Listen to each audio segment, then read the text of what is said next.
welcome everybody to our CSCA AGM meeting of 2022. It's good to see you all, and like Arnold, I too am thankful for Zoom, that even though some of us may not be feeling super well, we can still meet together. What a blessing that is. So our next thing we're doing is we're having our talk. So we always have a guest speaker for our annual general meeting. And tonight we have Joseph Vybihal. Joseph Vybihal is a McGill computer scientist and lecturer and has been the local contact for the Montreal chapter for a couple of years now. And you'll see on the agenda, he's also being put forward by the Executive Council as our new secretary, and more about that later. Joseph is an award-winning instructor with over 30 years of experience in higher education. He's been active in educational outreach and has published 2 computer science textbooks. As the Montreal contact, he's been active in hosting a good number of events, and we're thankful that he's agreed to be the featured speaker at our annual general meeting this year. So let us welcome Joseph to give his address to us. So thank you very much for this opportunity to talk about this work. I did this together with this fantastic undergraduate student, Mika, who worked really hard on the software. He's now in Europe, applying to go to graduate school. And this got accepted as chapter 4 in the book that you see there on the left at the bottom. So I'd like to talk about the work that we did on studying how there's evidence that social media can silo people's thoughts. And I want to explore this a little bit with all of you. So I'd like to start this off with an anecdote, because I don't usually work with social media. I do AI, and social media is recommendation systems, which is AI, but I don't usually do this kind of work. So the anecdote is, I know this young woman who had an eating disorder. And she went on YouTube and found a lot of people and experts who sort of encouraged her bad behavior. And her eating disorder became really, really bad. It was really quite a sad story until she changed silos. And then YouTube became a medium that brought her out, introduced her to people who were recovering from eating disorders, experts who were saying, that were giving much better advice. And after knowing this young woman, we then had, COVID and the US politics and the Canadian protests, and all of these sorts of things made me think about how social media sort of contributes to all of this. And so I had a few questions that I wanted to explore. Is the current climate of social tension encouraged by recommendation systems? Do recommendation systems aid providers of misinformation and conspiracy theories? How might software engineering standards address these issues? And how can we develop algorithms that deter the siloing of thoughts? And the paper down below there, the 2019 paper, there's even question of whether people silo at all. And so I actually address this paper in my chapter in a critical way. So there's a lot of controversy over this. So to sort of start this presentation, I want to give you 2 examples of how recommendation systems have problems with them.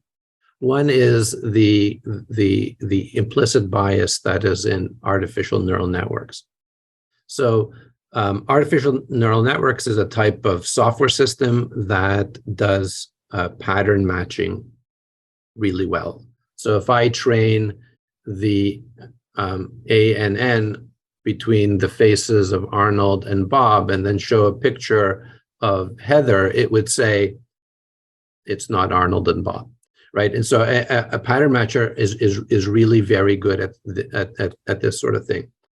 So if a company wants to screen, let's say, as an example, all of their job applicants to kind of find out of the big pool of applicants which ones they should consider, you might take an artificial neural network and without prejudice, just give it all of the CVs of your best employees and have it learn, what is a good CV. But what if all of your best employees happen to come from an affluent neighborhood? And what if your past managers tended to favor men? And then if you gave them all the job applicants, then clearly this artificial neural network would pattern match on affluent men. So this is one of the fundamental problems with an artificial neural network. And as we all know, Tesla is making these automated cars, and they're also using artificial neural networks. And this raises a big problem. Like, are streets in Vancouver the same as streets in Montreal?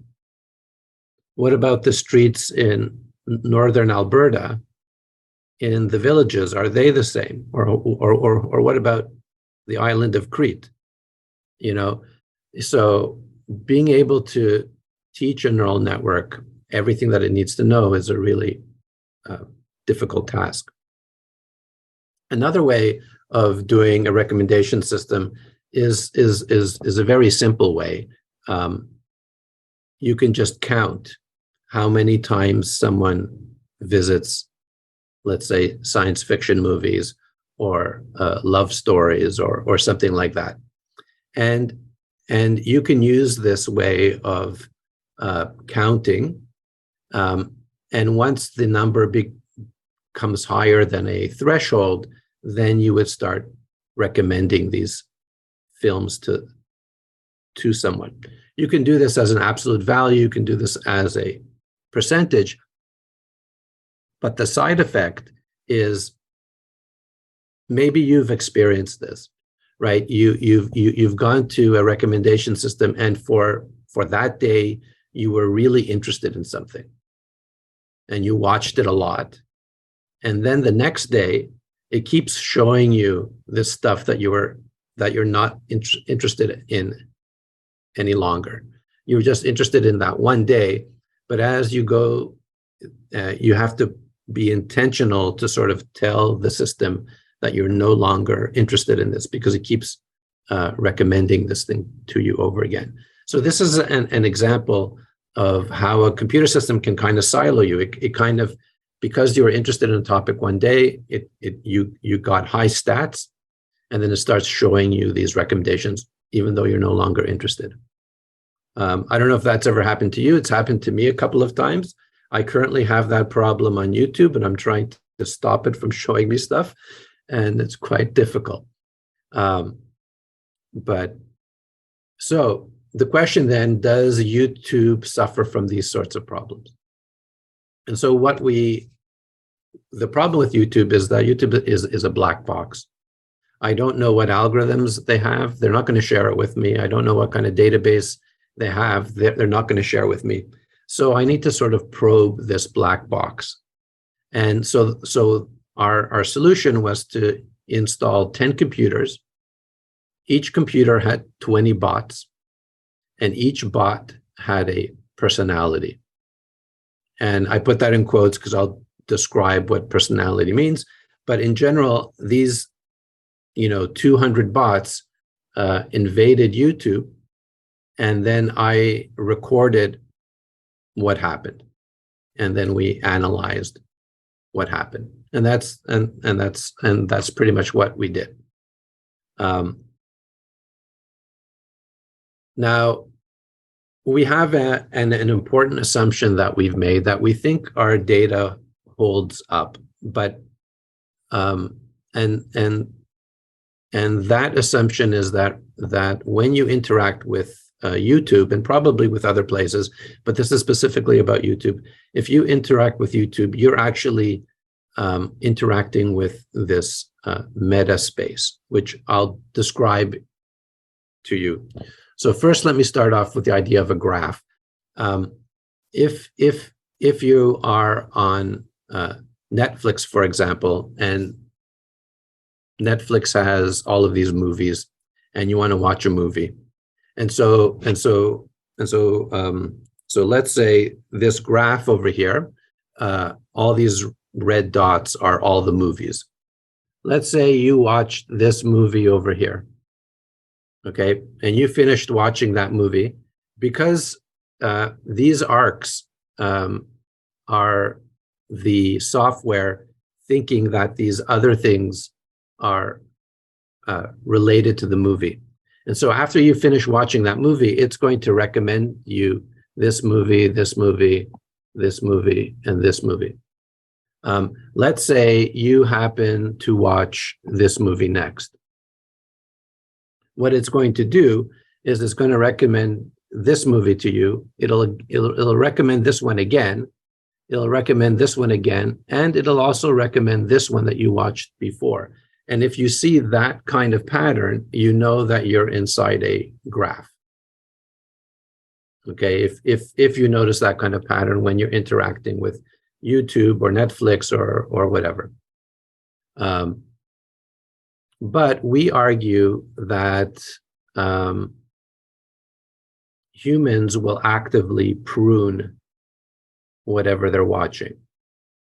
So what I mean by that is that if you've previously watched something, you probably won't watch it again in that session. And what I mean by session is you log in, you watch some stuff, and then you log out. And so the likelihood that you'll watch something again in that period is low. So it's not zero, obviously, because maybe you saw something that was funny and you call over somebody and you say, hey, let's, I want to show you this. Or maybe you'll watch it again yourself. But in general, people tend to log in, watch a bunch of stuff, and then log out, and rewatching something that you just watched in that session is quite low. And so we're taking this assumption that this is the case. And so this meta space then kind of looks like a tree on this side where it doesn't repeat. So YouTube will show you things that you've seen before, but you will actively not watch it. So the space that you interact in looks like a tree, meaning that you'll watch this guy and then it'll recommend you this stuff, and then you'll watch this, and then it'll recommend you this, and then you'll watch this. It's not, even if it recommends something that you've seen before, you will actively not watch it, at least during that session. And so this is the assumption that we took, that we know is not true 100% of the time, but the data shows that in a particular session, someone might rewatch one thing, but in general they don't rewatch during a particular session. Now, what's good about a tree is that it has a certain properties that's going to help us do this analysis. So what this does for us is that it allows us to sort of think of this in three different ways. And so that's what I'm going to show you here. What we can do is we can do this kind of depth probing. So depth probing is the idea of going down the tree like this, which means that if I watch a video and it shows me a bunch of recommendations, I'm going to take the very first recommendation. And I don't care what that recommendation is, I'm going to take that very first recommendation. And then after, when I watch that video, it'll show me a bunch of videos, and I'll take the very first recommendation again. And so this is this idea of depth probing, and this is considered a stress test because it's not something that people would likely do. People don't usually watch the very first recommendation and then just do that over and over again. But it does tell us something about the algorithm, though, and I'll talk about that. And then the other kind is this breadth probing, where after you watch a video, you then watch all of the recommendations, every single one. That's also something that people do not do, but it's a way of stress testing the actual system that we're going to probe. The thing that we want to focus on really is what normally happens. Okay, and what we did is we did a survey to find out what normally happens. What do poor people normally do? So I want to show you the survey, and I want to show you the results of the normal and the results of these stress tests, and then come to some kind of conclusion. So to start off then, I'm not sure, hold on. Yeah, to start off, then this is the survey. We took 150 people and we built the bots to follow what the common behavior with those 150 people were. And we did this as a genderless activity. Originally, I wanted this to be men and women, but I didn't get enough women in my data set. And so the error bar on the women data is high. So I just grouped it all together. And the group together value of the 150 people turned out to be something like this. So commonly, people will log into YouTube. They will look for something that they like. Sometimes they will pick randomly. Sometimes they will pick an opposing view. They're going to watch whatever they selected, and they will look at the recommendations maybe 2 times. So like watch a video recommendation, watch the recommendation, and then watch the next recommendation. So they will do that maybe twice, maybe 3 times, and then they go back to the home screen and they kind of repeat this process again. Right? So you go to your home screen, you pick something, you watch it, you pick a recommendation, you watch it, and you go back to the home screen. And that's kind of what people do. On average, they watch 2 or 3 recommendations, and then they go back to the home screen, at least in this group of 150 people. Now, this is a summary of those results. And over here, you see A, B, C, different kind of properties that people have. And this is the average. This is the grouped number. So look for things that they like. 82% of the people had done that. Now, because I was also interested in women, I looked back into the values. And these values here are the numbers for women. These numbers here are everybody all together. Okay, so this is kind of like the grouped value and then women. And so there are 3 data points which are interesting to see about women. And that is they're different mostly on B, D, and G. And so B here is go back to the home page. The entire group did that half of the time. Women, at least, but keep in mind that my error bars are high for women. And so I have another experiment where we're doing this again, but with proper numbers. And so women seem to go back less often. D over here is search for a video. Women tend to do that more than what the average was. And G, which was a weird thing, is watch videos that challenge their beliefs. W was low compared to the 85. So this might be because of the error bars. So we're doing another analysis with larger groups so to find out whether these are actual real things. But I wanted to point them out. So this was the experiment. So the experiment was to look at whether politics on YouTube is siloed, left and right politics. And so each bot was predisposed to be either a left-leaning bot or a right-leaning bot.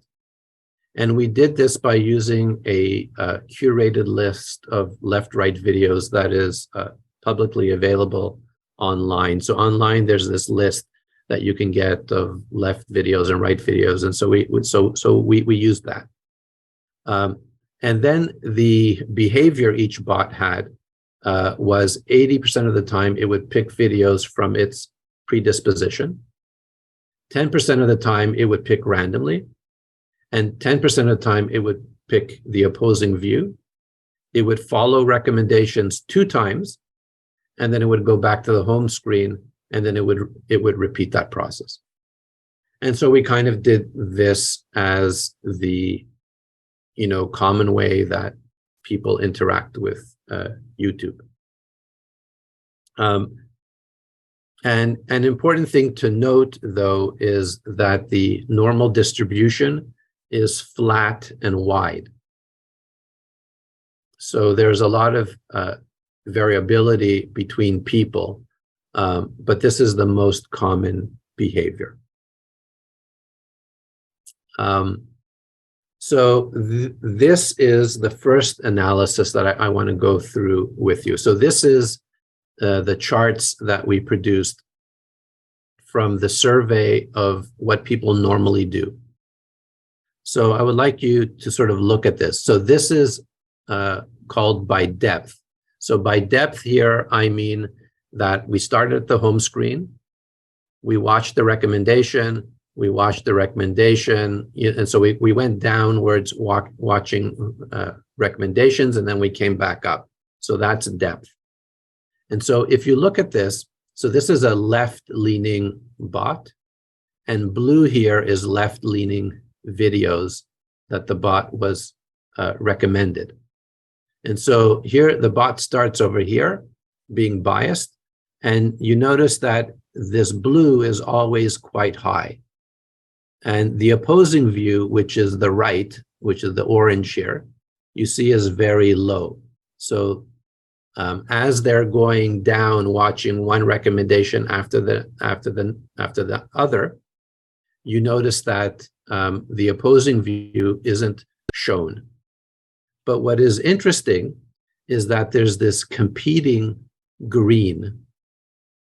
And this competing green is what we call other. And what we think is happening here is that what YouTube is trying to do is something that we're calling distraction. It's kind of like that cartoon when there's a rabbit and the dog turns its head. So I think we think that YouTube is trying to use a distraction instead of education, right? Instead of showing you more right-leaning videos, they are instead just showing you noise. And if you look at on the right side, this is the right biased videos. You see the right videos like this, and you see the left videos like this. But it's interesting, though, that the curve isn't the same. Is this an intentional algorithmic choice? So we're doing further studies to sort of find out whether this is just an artifact of our experiment or whether this is some intentional choice, right? So you can see how the noise is much louder than on the left. And the left, the right and the left kind of intersect a little bit. Here's your home page over time. So the more you behave in your left bias over time, you see that siloing does happen because the left increases and increases, and even the noise decreases and decreases, and the opposing view kind of decreases as well. And same thing on the right. You kind of see the same thing happening on both left and right. So this was the analysis of the normal probing. And if we now look at the stress test, this is the stress test on breadth. Now, on breadth, that meant that you watched every recommendation. So when I say you watch every recommendation, then you're watching like all the left ones, all the right ones, all the noise, anything that YouTube had recommended, you watched all of those. So that's what breadth. And what you would expect to see is that if YouTube shows you a lot of mixed content, you would expect to see the noise level go up if you're watching everything. So you're not favoring like left, or right, right. You're just watching everything. So you would expect the noise content to go up. And this is exactly what we're seeing. We're seeing the noise content going up and your bias going down, and all the bias is going down. Now, I need to point out, though, that this last entry over here, we had a problem in our program. So this last line over here, I think we should ignore and just stop at this point over here. For both of these, in this particular case, our program broke at the very end. So we see this increasing and we see this decreasing, and same thing over here. We see the increasing and decreasing. Okay. And same thing on the home page. If you go back to the home page, you would expect the same thing. If you're watching all the breadth, you would expect more noise, and so we kind of see that. So this is what we expect for breadth. But what we were surprised about was in the case of depth. In the case of depth, the idea is that I start. Let's say I'm left.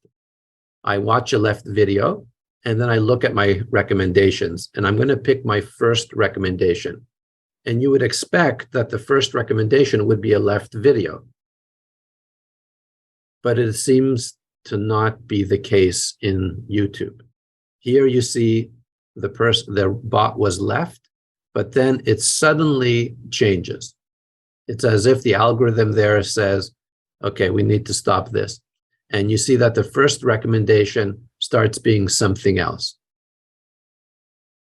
On the right side, you see some really different behavior. You see this divergence happening much earlier than on the left side. Again, we're doing more studies to see if this is persistent with larger data sets. We're trying to figure out why this happened. And this is also not expected, because if the recommendation system was showing left, if I'm left, you would expect the left line here to go really high. But it seems that because they introduce other videos to you early in your recommendation list, you end up getting this kind of other homepage. But to point out, this is a stress test. People don't behave this way, and people don't behave this way. People behave this way. And so this is what's really happening. So there's a clear indication of siloing. And the stress test is revealing to us that possibly on YouTube, they try to influence the viewer by making the beginning recommendations not in your bias, to hope that you kind of pick other things. All right, so this is kind of what we sort of noticed. So YouTube's apparent mitigation strategy is this thing that we're calling a distraction technique. The problems we think with this technique is that it's not education-based. So if you're left or if you're right, you're just being shown dogs and cats and airplanes. So you're not being educated about anything else, right? And it doesn't help. It doesn't help you not be siloed. Okay. But the benefit of this strategy is that it slows down the siloing path, but this assumes that you click on these distractions. So if you're in this meta search space and you look at these distractions and you say, I'm not going to be distracted, I want to go and see this left or right video, then this technique isn't going to work. All right. So I would like to suggest a different way of looking at a recommendation system. So the expected way of thinking of a recommendation system is this way. Good recommendation systems should silo people, which makes total sense, because if I'm going to Google diapers, I don't want to see dogs or science fiction movies. I want to see diapers. And so siloing me into diapers is the way that it should happen. But I want to suggest a different way of thinking. I want to suggest that a good recommendation system should broadly show you something. If you're searching something, it should broadly show you all the ways of looking at this particular topic. So if I'm going to Google diapers, I should be cloth, pull-ups, throwaway, washable. I don't know, right? There should be all kinds of things about all of this topic. It should be a kind of a broad educational view of things. And on top of that, I would even probably add to it the idea of these kind of tags on each of the piece of information, that how many peer review for and against, what kind of volume of postings, should there be any flags of this being questionable material? We see the flagging happening on like Facebook, right? Facebook, it uses flagging now. So this second point here, I think, is actually easy to do. I think the first point is the more important thing. I think the more important thing is to provide people with many views that they can sort of explore instead of just one view, and let them sort of think through that whole process. And possibly add these other things to kind of help them, right? So maybe this link is questionable. Maybe this link has a lot of peer review for it or against it, to sort of help the person think through those things. So this is some stuff that I would like to analyze in the future. So a Christian's perspective on recommendation systems. So I found these 3 verses that I thought might be interesting. So here in 2 Peter, taking care that you are not carried away with the error of lawless people and lose your stability. This is very common that happens, right? You start listening to stuff. It goes to that anecdote that I told you before about this young woman that I know. You just get carried away in this thought, and you just think it's true, and you just go on and go on. Look carefully then how you walk, not as unwise, but as wise. And so that is what I'm thinking about when you present people with a lot of information, like a lot of kinds of information, so that they can sort of properly, wisely consider them. This last verse, I think I'm stretching it beyond the meaning of this verse, but here's Ecclesiastes. For everything there's a season and a time for every matter under heaven. So the every matter is like present all the material. But I think that's stretching that last verse to beyond what it's actually meaning. But I thought I would present these 3 verses. So this is my last slide. I think I'm on time to end. So I would like to I have currently a group that's doing a complete gender analysis. So male, female. We also tried to do LGBTQ, but there wasn't enough numbers for that. So our study will be male, female, the next one that will come out. We're also worried about problems with our data. So for example, are there any emergent properties from the randomness of graphs? So I have one student who's working on graph theory to see if there's any just emerging properties from these graphs. Is there a problem with our curated list? That's something that we want to think about. And what about IP cross-pollination? This is kind of a complicated thing, but have you ever noticed that maybe someone in your house, for example, searched for diapers, and then you went on Google and you suddenly had diapers appear, right? This is the idea that the service looks at the IP address and assumes that the people there are thinking about the same thing.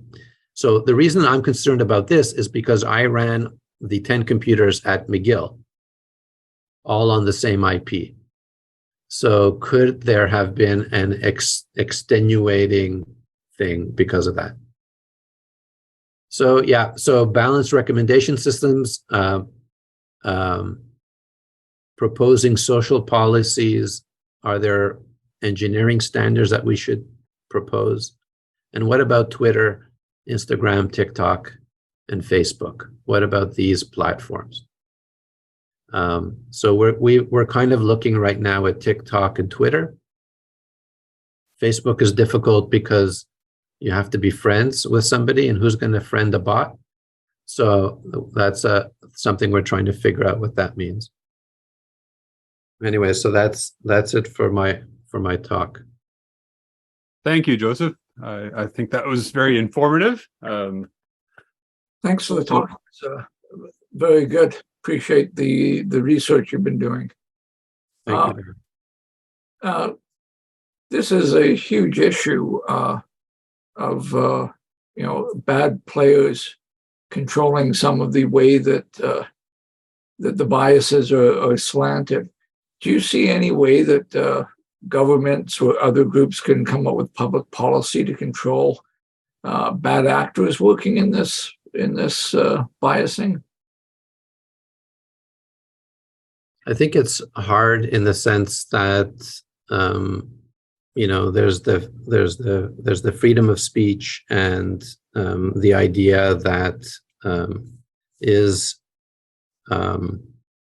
like, if I send you an email that's inflammatory, is it the job of Gmail to stop that email from coming to you? So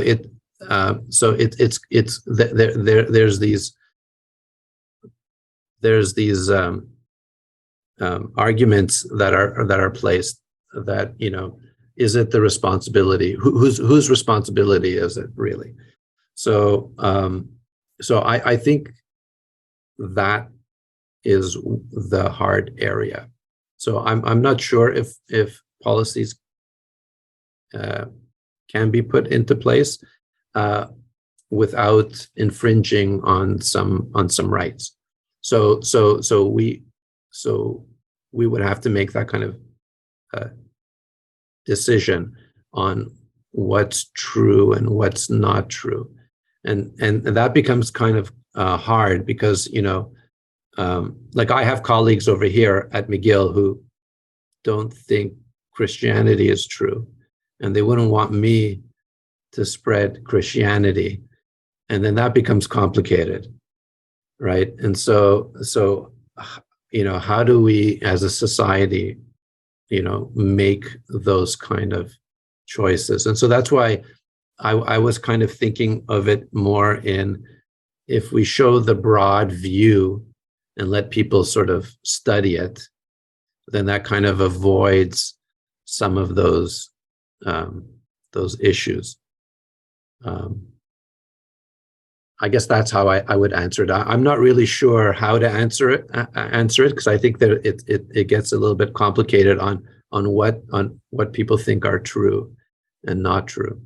So I've got a comment and a question. I wonder, would it make any sense to for people who use YouTube to say, I would like to be shown things that are similar to what I already have.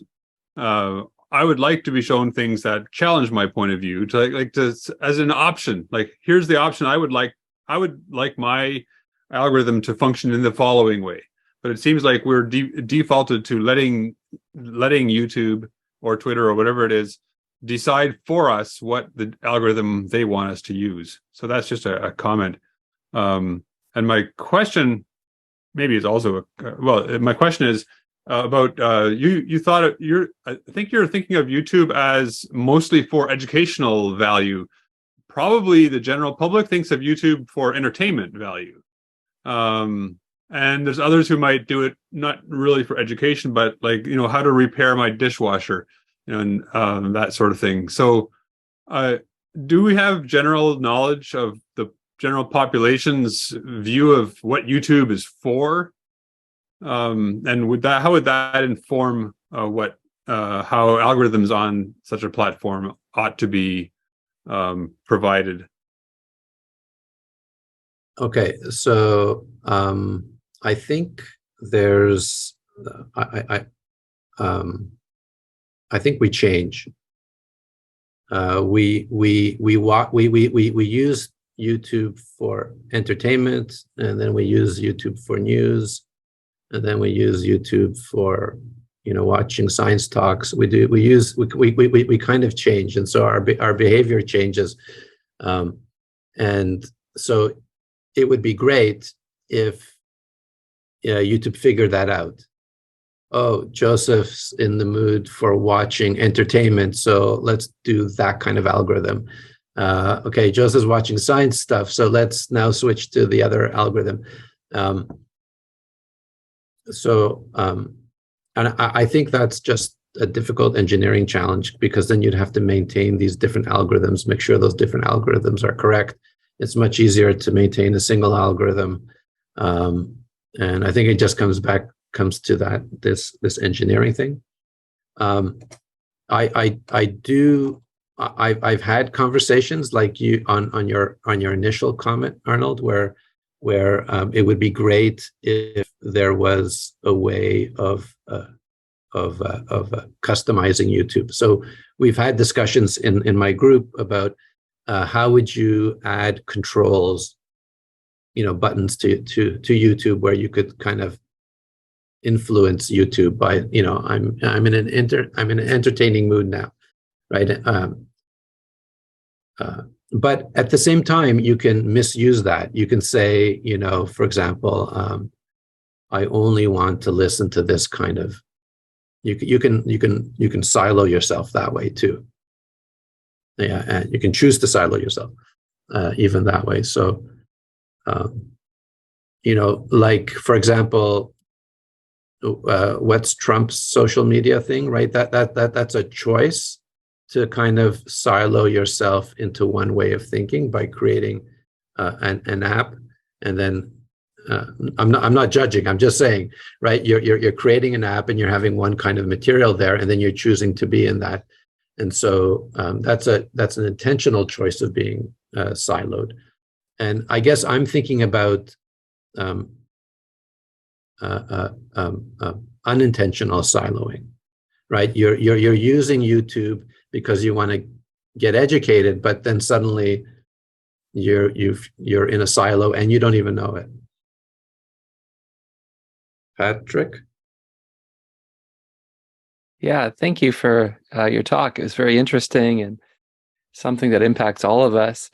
I'm interested in this strategy, that you pick up, the distraction technique or strategy. And I'm interested in what motivates YouTube to do that. Like, and I know the answer is probably speculative, right? I'm not sure how you could know, but do you have any speculations? Like, is it sort of like a buffet effect? Do people just get bored if they watch too much of the same thing?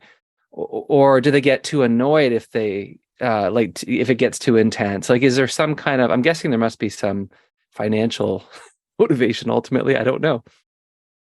Yeah. So I think if we're thinking of it in a business sense, then it would be this buffet. It's to YouTube's interest that you don't get bored, so that you stay longer. And so doing that. If we want to think of it in a nicer way, we would say that they're intentionally trying to distract people so that they don't go into a silo, which is maybe what I'm saying, but it's probably not. It's probably what you're saying. It's probably that they don't want their users to be bored. But there are a lot of reports in the media where you have like people on the left or the right complaining that YouTube is biased. And the graphs that we have kind of supported that at least on the right, they seem to be, not shown as much material as the left did. But this is just my experiment is just one data point, right? So there has to be more experiments, really. But this experiment maybe says that there's something true about that. But there's also another argument, is that if you look at the pundits of left and right, the left seems to have a lot of late night talk show hosts, comedians, while the right tends to have news anchors or just these kind of talking heads, right? And so maybe the left is being shown more just because it's also more entertaining, and maybe it kind of attracts also the middle crowd, and not only the left. So maybe YouTube isn't intentionally biasing people. It's just that the content is maybe more entertaining. So like more study needs to be done to really sort of parse that out. Thanks. Yeah, Joseph, I was just going to suggest that maybe some other ideas for future study might be on the topics of whether people are subscribed to certain channels or whether they're just relying on the recommendations, the For You page, as it's sometimes called, or the playlists, whether people put videos into playlists or not, and what influence that has on the recommendation engines. Those are two ideas you might consider for future study. Yes, thank you. Those are great ideas. We actually are doing the subscribed with the second gendered one. We actually doing it that way. So, but thank you. The playlist is a great idea, Andrew. I've seen some apps as well recently that give you the choice of selecting to have your data being analyzed and give you recommendations, or you can opt out and you can say, I don't want that. And you basically have the freedom to go wherever you want at that point. So there is some kind of choice at this point. It's not very sophisticated, but it's yes or no type of thing. Hey, thanks. I'm just interested to know your thoughts on, I think it's an urban myth where people say, oh, I was talking about this and my phone heard me from my pocket, and now YouTube and Facebook and everything is showing me this. And I mean, I tend to think it's confirmation bias, but is there something to that? Do you know, like, do our smart devices actually listen actively and then recommend stuff to us based on our conversations, like not typing in? At the moment, what I'm aware of is that our phones and our Android devices, like inside our house, has a chip in it that will recognize the wake-up call. So it's not listening. So no one else is listening to you. It's just that device with the chip who's listening for you to say, "Hey Google" or Alexa or something like that. And then the next sentence that you say will be sent out. So if you did say, "Hey Google," it could wake up, and then if you said something else like diapers, and then maybe it'll do a search. But what social media, not all of them though, by the way, but what a lot of social media do is they will use the IP address. So if your friend beside you was Googling diapers, then you might get it on your phone too, because you're on the same IP. So that's more common. So It sounds like you're saying no, they don't just eavesdrop when they don't have a trigger. Like they're only listening to you in the sense that the light switch on the wall is listening for my finger. yeah, right. Okay. Right. So it's only after the trigger it listens to you, Okay. at least for now. Yeah. No, that settles it. I'll take that to the bank. That's good. Thank you. There was a comment from Derek Sherman, who's joining us as well. He asked, is there a place for government regulations in terms of privacy, like in the EU? I guess there's different EU regulations. I'm not sure if you've thought about that or if you want to give a brief answer to Derek. And there's also a comment on the chat from Steve Malinowski. Yeah, I haven't done a lot of government regulation thinking yet. So I'm kind of new in this area. I'm actually looking for a social scientist if there's anyone around, and there's a group that's willing to do some research. But yeah, I mean, I just find it a bit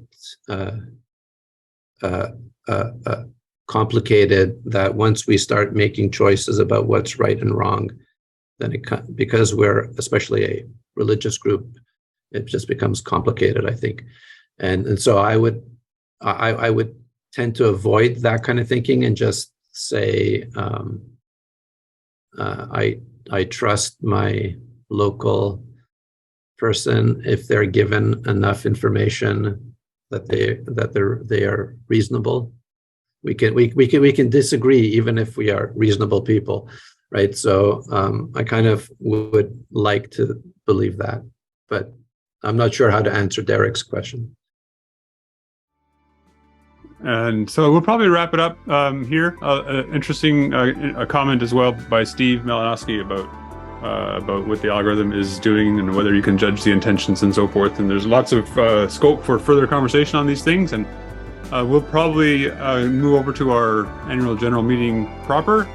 And there will be hopefully time afterwards for people to hang out as well and chat some more, depending on which time zone you're in and how hungry you are. That might or might not apply to you. But thanks again, Joseph, for your talk and for the thought you put into this and presenting it to us. So thank you.